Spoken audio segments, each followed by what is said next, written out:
Buenas noches, bienvenidos al Criminalista Nocturno.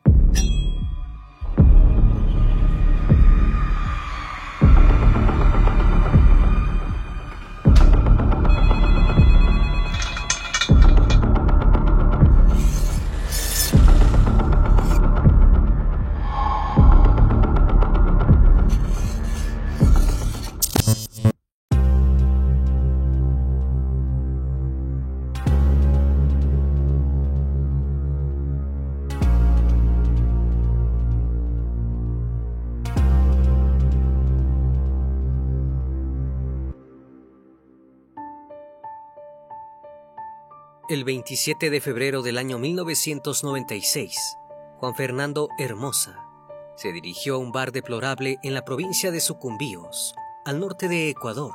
Si bien se encontraba completamente solo, conservaba el deseo de festejar la llegada de sus 20 años. Pero el reloj no llegó a dar las 12. 5 hombres encapuchados entraron al local y se lo llevaron a la fuerza. Al día siguiente, la policía se encontraba patrullando a las orillas del río Aguarico cuando un agente vio un cuerpo entre el barro. Lograron quitarle toda la suciedad de encima y lo que vieron los dejó totalmente boquiabiertos. El cuerpo contaba con una herida de bala en la cabeza y otra más en el resto del cuerpo. Había sido sometido a todo tipo de suplicios, desde atarle las manos con alambre hasta cortes en la espalda. Quien le había infligido tales tormentos, evidentemente, lo había realizado con ensañamiento.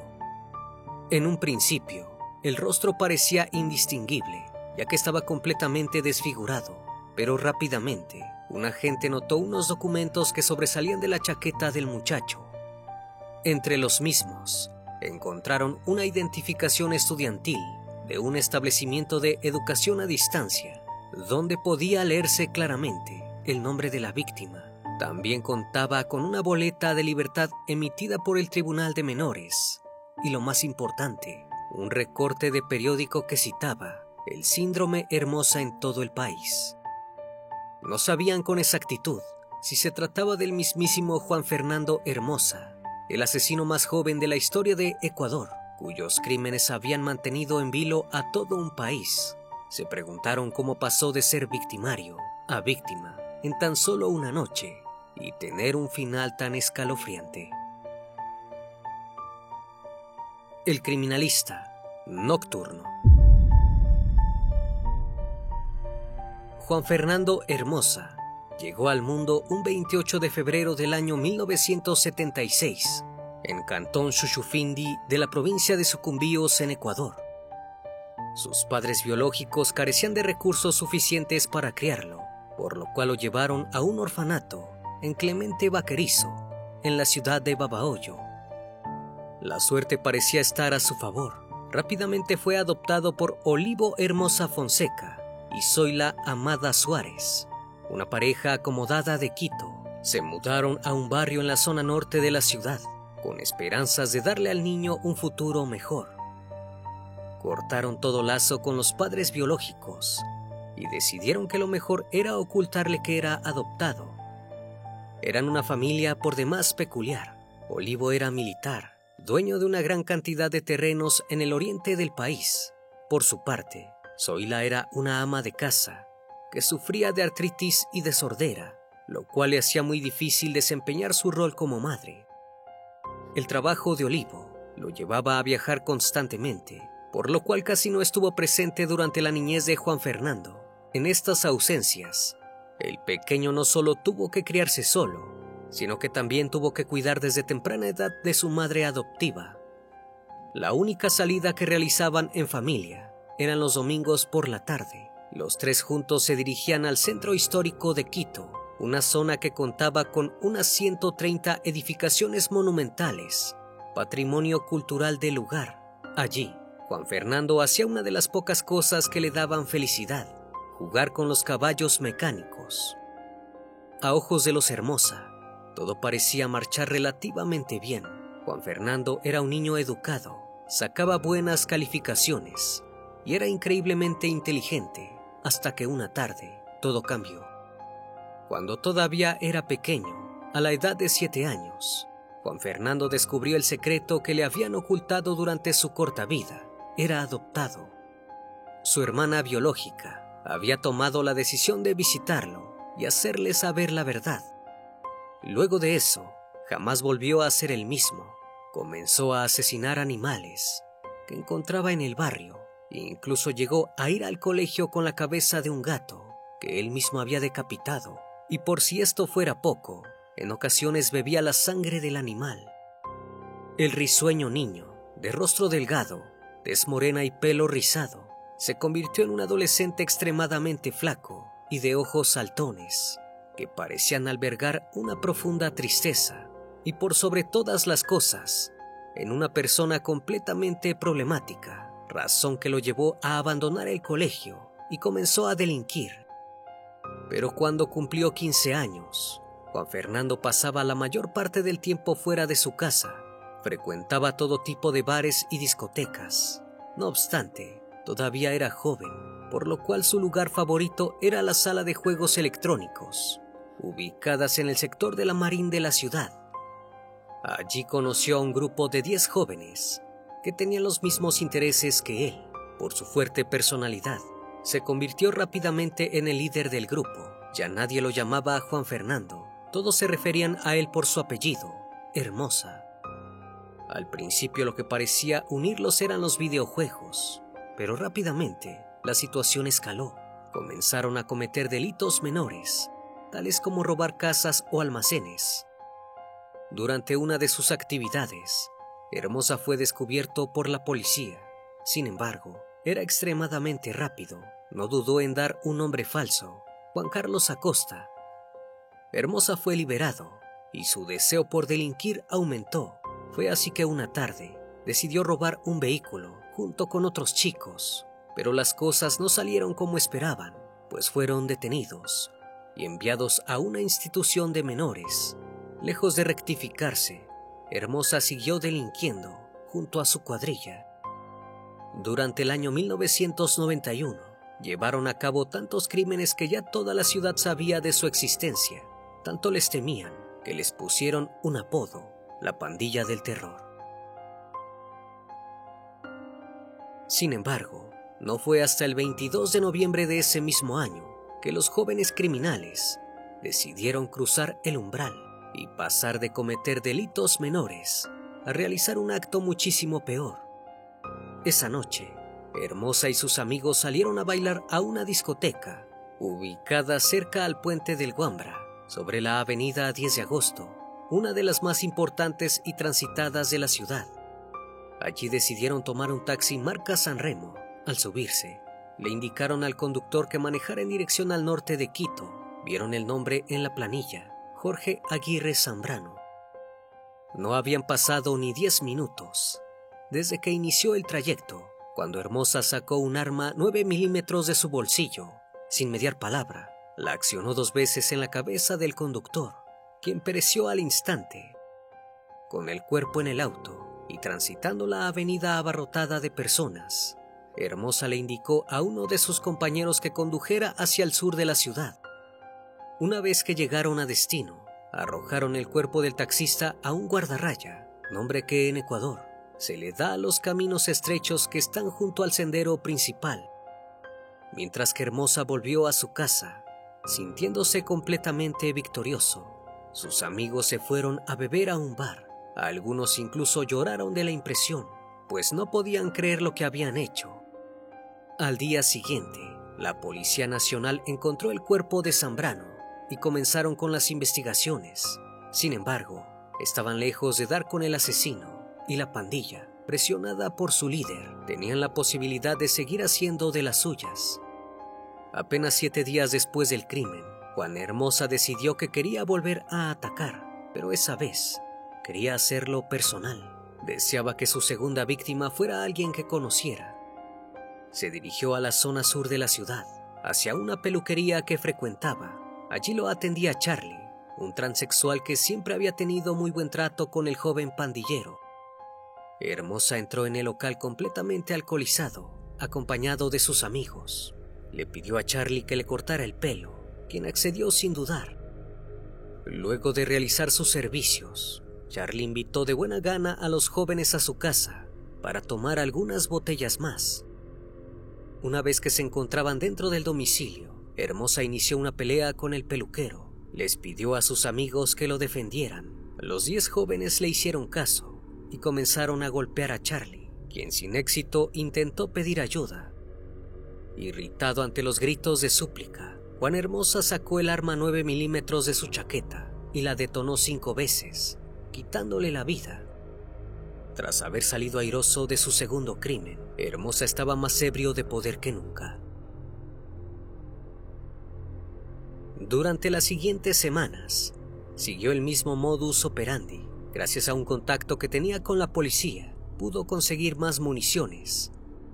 Pues aunque parezca irónico, el chico hacía negocio con la policía, con lo recaudado de los robos, y gracias a un par de uniformados, es como Juan Fernando pudo tener acceso a un arma de fuego y a otro tipo de armamento. Hermosa asesinaba siempre durante los fines de semana, cuando salía junto a su pandilla. Sus víctimas eran únicamente taxistas u homosexuales. A los primeros los seleccionaba minuciosamente. Debían conducir un Sanremo, ya que ese vehículo no se apaga al subir por las empinadas pendientes de Quito. Inmediatamente después de quitarles la vida, Hermosa se llevaba los autos de sus víctimas. La única vez que se rompió el patrón fue cuando asaltó al chofer de una camioneta y a su ayudante para llevarse el vehículo. En menos de 3 meses, Juan Hermosa eliminó a un total de 8 taxistas y 11 homosexuales. Todos tenían un punto en común: impactos de bala de un arma calibre 9 milímetros. La policía notó que la ciudad estaba siendo acechada por un asesino en serie, con un claro patrón.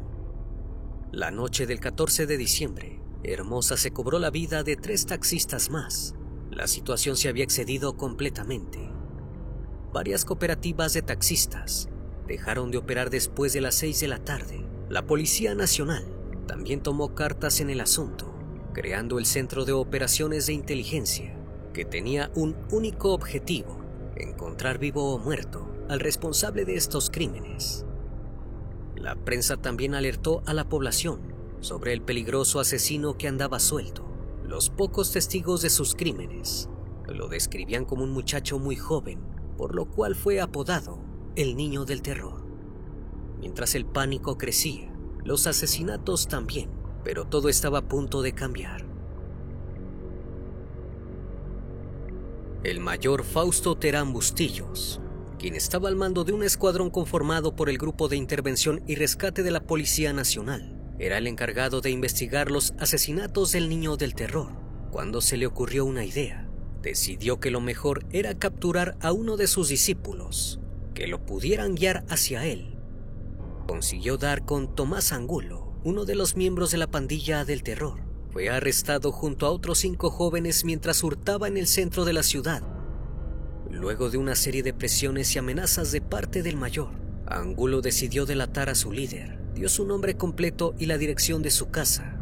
Al fin lo tenían. Ahora ya sabían quién estaba detrás del terror que acechaba a la capital. El misterio estaba resuelto, pero todavía faltaba la parte más difícil. El 9 de enero de 1992, alrededor de las 3 de la mañana, Fausto Terán se hizo presente junto a un escuadrón de la policía en la intersección de las calles América y Dijuga, exactamente donde residía Juan Hermosa. Se ubicaron en los exteriores de la casa del asesino, sin hacer ruido. Ni siquiera encendieron los faroles de las patrullas. Fueron hacia una pared que, según el relato de Angulo, daba a la recámara de Hermosa. Descendieron desde un tragaluz ubicado en el techo. No querían alertar al muchacho y ocasionar su huida. Cuando lograron entrar, quien se hallaba en la cama no era Juan, sino su madre. La mujer dormía plácidamente. Ella no los oyó, pero Hermosa, que se encontraba en la habitación contigua, sí. El chico entró por la puerta y con su arma 9 milímetros comenzó a disparar a diestra y siniestra. El intercambio de balas con la policía se extendió durante un largo rato. La madre de Hermosa, que no pudo huir de la terrorífica situación a la que la había expuesto su hijo, recibió 11 impactos que terminaron por quitarle la vida. superó ni el fallecimiento de la madre, que lo había acompañado toda su niñez, lo detuvo. El niño del terror sacó su artillería más pesada, una granada militar. La arrojó por una ventana, hacia donde estaba el resto de los policías. La explosión fue tan fuerte que tumbó la pared del domicilio, dejándola caer encima de 2 uniformados. El saldo de aquella noche ya era de 3 personas. En medio de la confusión causada por el estallido, Hermosa intentó escapar por otra ventana. Fue en ese instante cuando 2 agentes lograron aprisionarlo. A pesar de haberse enfrentado a más de 10 oficiales, al momento de su captura, el niño del terror no tenía ningún rasguño. Mientras era ingresado en el penal, Hermosa dijo una frase un tanto particular, pero que se quedaría grabada en la memoria del país. La misma fue: quiero dejar en claro que mi nombre es Juan Fernando Hermosa Suárez y que el 28 de febrero cumplo 16 años. El chico no perdió tiempo negando ninguno de sus crímenes. Dejó muy en claro que había cometido todos los asesinatos de los que se le acusaba. Tampoco se sorprendió cuando le dijeron que fue uno de sus compañeros de pandilla quien lo delató. Parecía estar siempre un paso adelante. Su detención sucedió en uno de los revuelos mediáticos más fuertes de la historia de Ecuador. Finalmente, todos los medios de comunicación podían mostrar la cara del famoso asesino que acechaba la ciudad de Quito. En una entrevista, Juan Fernando Hermosa fue presentado en televisión para aclarar de dónde había sacado el arma con la que perpetró los crímenes. En la misma, el oficial Wilson Romero fue acusado por el chico de haberle vendido el arma. No titubeó en ningún momento en acusarlo. Cuando los periodistas le preguntaron por qué había ultimado a tantos taxistas, su respuesta fue tan simple como cínica. Dijo que siempre querían cobrar más caros los viajes, y eso le parecía abusivo, suficiente razón para quitarles la vida. No obstante, jamás dejó en claro cuál había sido su motivación para atacar homosexuales. Ni siquiera hizo declaraciones homofóbicas. Simplemente se limitaba a contestar que su móvil era el robo. En algunas entrevistas, llegó a afirmar que su intención original no era asesinar. Según sus dichos, él siempre les pedía a sus víctimas que se quedaran quietas. Intentaba calmarlas, diciendo que si le entregaban todo lo que tenían no les pasaría nada, pero esto nunca ocurría y debía recurrir a utilizar su arma. También comentó que en una ocasión, un taxista lo había amenazado con un revólver calibre 22, por lo cual el asesinato había sido en defensa propia. Otro conductor intentó golpearlo con una llave de ruedas. Según Juan Hermosa, esos atentados habían estado por demás justificados. Pero su declaración más extraña llegó en una audiencia, en la cual Hermosa aseguró que los asesinatos, específicamente de choferes, le habían sido encargados por un militar retirado. Este supuesto hombre quería vengar el abuso y posterior asesinato de su hija en manos de un taxista. Esta versión causó furor. Parecía que el niño del terror los había despistado a todos. Sin embargo, en otra entrevista se retractó, dejando la incógnita presente para siempre en la cultura popular. Al haber confesado todos y cada uno de sus crímenes, el proceso judicial de Hermosa se dio rápidamente. Cuando el fiscal le preguntó por qué había decidido insertarse en el mundo de la delincuencia, Hermosa se limitó a responder que quería experimentar nuevas vivencias lejos de su hogar. Los médicos psiquiatras que analizaron el comportamiento del joven señalaron que poseía un alto coeficiente intelectual, pero que sufría resentimiento social crónico y dejaba entrever varios rasgos relacionados a la psicopatía. Si bien esto no lo liberó completamente, Hermosa fue sentenciado tan solo a 4 años de prisión, la pena máxima que la ley permitía para castigar a menores en Ecuador. Nuevamente, parecía salirse con la suya. En prisión, a Hermosa se le notaba tan a gusto como en las calles. Consiguió formar una nueva pandilla y convertirse en el líder.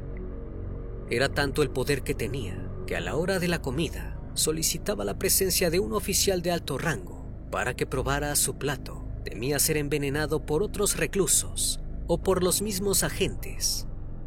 Constantemente recibía las visitas de Yadira, una chica con la que había empezado a salir tiempo antes de ser arrestado. Apenas 16 meses después de ingresar en el penal, la chica consiguió ingresar un arma para Hermosa. Así, el niño del terror organizó otro de sus crímenes. También como lo había hecho antes de que lo capturasen, reunió a 10 presos y emprendieron la fuga.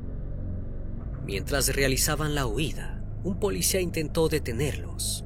Hermosa le proporcionó 5 tiros. Consiguió salir de prisión sin haber cumplido ni la mitad de su condena y estaba ansioso por retomar sus viejos hábitos. Una vez fuera del penal, Hermosa se escabulló del país, logró cruzar la frontera a Colombia y llegó a Bogotá, donde se asentó. Allí volvió a cometer varios hurtos, específicamente de joyas. Las revendía por una buena cantidad de dinero y así conseguía afrontar el día a día de su vida como prófugo. Las autoridades no tardaron en comenzar a buscarlo. Todos los noticieros del continente ponían su fotografía. La policía pudo dar más fácil con su paradero, ya que todo el mundo conocía su rostro. Cuando lo encontraron, Hermosa estaba completamente desnutrido, ya que llevaba días sin robar y no tenía dinero para comida. A diferencia de su captura anterior, no opuso resistencia alguna. Nuevamente aceptó todos los crímenes de los que se le acusaba. No obstante, seguía siendo menor de edad. Solamente lo condenaron a 3 años de cárcel, lo que le restaba para completar su sentencia inicial. En su segundo paso por prisión, Hermosa mantuvo un perfil bajo y no se metió en problemas.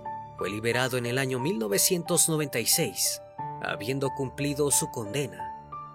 Al salir de la cárcel, se fue a vivir a Nueva Loja, una ciudad de la provincia de Sucumbíos, en el este de Ecuador, junto a su padre. Quería una vida tranquila, empezar de cero y reconstruir la relación. Pero nada de eso fue posible. El 27 de febrero de ese mismo año, Hermosa se encontraba a punto de cumplir 20 años. Salió solo a un bar de aspecto deplorable. Mientras se encontraba tranquilo bebiendo una copa, 5 hombres encapuchados entraron en el lugar y lo sujetaron. Se lo llevaron a la fuerza, dando como resultado una presunta privación de la libertad. Nadie hizo nada para intentar salvarlo. Al día siguiente, la policía de la provincia de Sucumbíos encontró un cuerpo sin vida en las orillas del río Aguarico.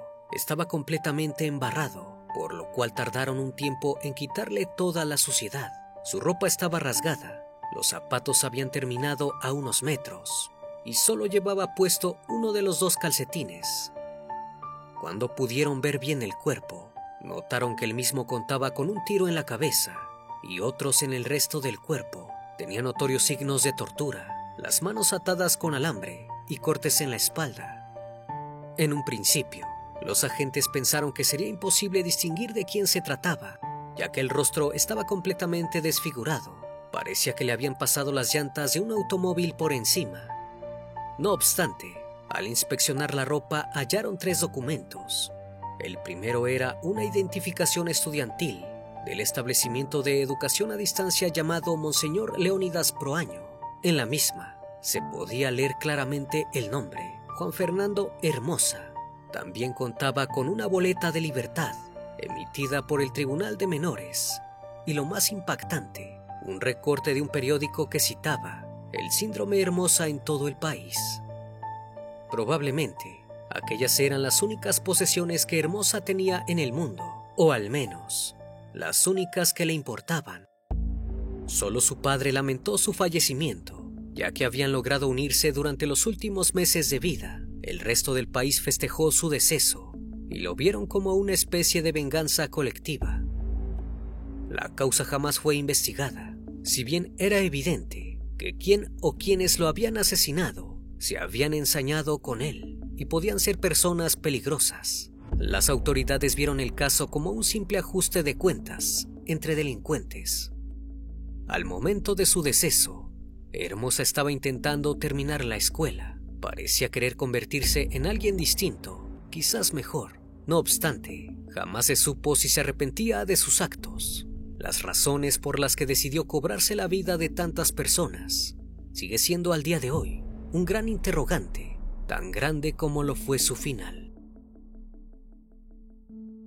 Una vez más, estimado público, agradezco su compañía. Gracias por brindar un espacio de su tiempo para conocer un caso más de este canal. Si aún no estás suscrito, te hago la cordial invitación a que lo hagas y formes parte de esta gran comunidad. Esto es El Criminalista Nocturno. Hasta la próxima emisión. Buenas noches.